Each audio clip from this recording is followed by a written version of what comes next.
Ndabaramukije mwese bakunzi bacu.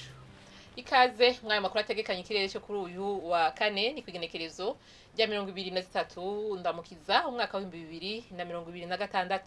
Mu gatondo hitezwe ko hazokwa kizuba harimo n'ibicu bike bike mu gihugu cyose.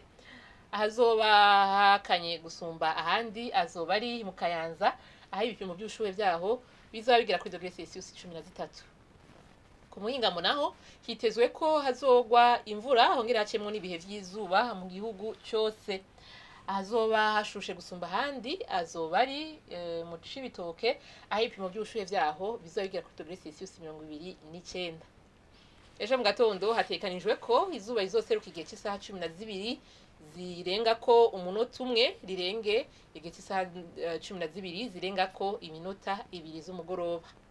Nuko rero Nihana makuru ategekanye ikirere cyo kuri uyu wa kane agaruki mwakoze mwese kuyakurikira naho utaha.